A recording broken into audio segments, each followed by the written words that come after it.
خسارة الزمالك 1-0 وخروجه من بطولة الكونفدرالية. البطل بيخرج من بطولة الكونفدرالية. قبل ما نتكلم عن اللقاء، لقاء بلا روح، بلا جماعية، بلا مدرب، بلا لياقة بدنية، بلا كل شيء.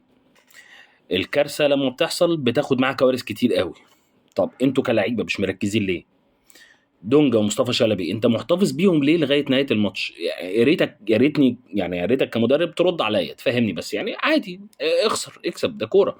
ولكن الفرقه الشوط الثاني وقعت بدني خالص، مفيش باص، مفيش لعب على الاطراف، مفيش. طبعا انت كده كده ما عندكش جنب يمين ولا عندك جنب شمال، انت بتلعب من غير وينجات عادي طول اللقاء. يعني 90 دقيقه بتلعب من غير وينجات بجد والله. مصطفى شلبي واحد موجود في الارض، الناحيه الثانيه مفيش حد. طب حضرتك نفسي افهم يا استاذ بيسيرو، ليه عبد الله السعيد ما يسقطش في النص ويلعب مركز 10؟ فاهمها لي؟ بتلعبوا طرف ليه؟ غيرت ليه الخطه النهارده؟ ليه بتلعب النهارده ب 4 4-2 او 4-4-2-1 يعني؟ ليه؟ ليه ما لعبتش بالثلاثه؟ اصل الفرقه دي عاديه فانا هلعب دفاعي اللي هي قدامها. لا، الفكره مش بتلعب دفاعي، الفكره انك عودت الفرقه انك بتلعب ثلاثه ورا، ثلاثه ورا والباكين طايرين. لا، انت ولا لعبت ولا ثلاثه ورا ولا لعبت اي شيء، ولعبت بخطه جديده وبهدلت الدنيا خالص. قياده فنيه من بره صفر، قياده فنيه من جوه الارض صفرين.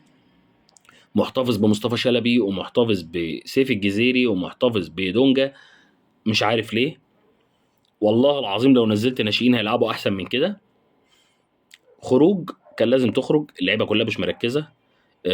طبعا هم مركزين مع صاحبهم اللي كان موجود وخرج ومشي، فمفيش تركيز، مفيش اداء.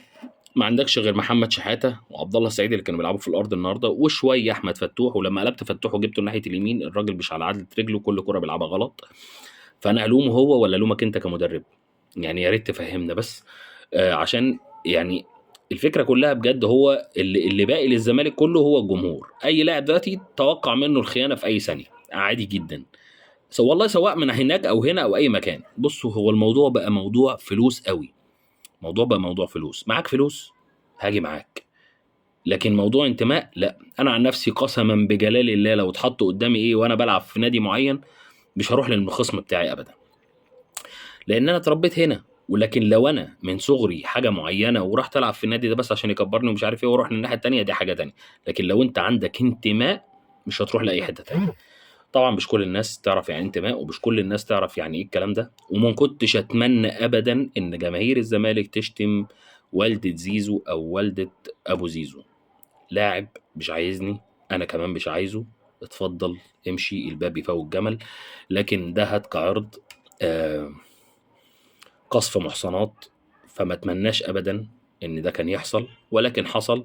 بيحصل من الجماهير كلها حاجات زي كده، ما كنتش اتمنى ابدا ده يحصل لان ده قصف محصنات. هو مش عايزنا، اتفضل غرفة داهية عادي جدا، يعني الموضوع سهل. عايزنا، اتفضل الباب مفتوح واقعد في ده بيتك. لكن اللي حصل حصل. اتمنى بقى من اللي جاي تركيز شوية،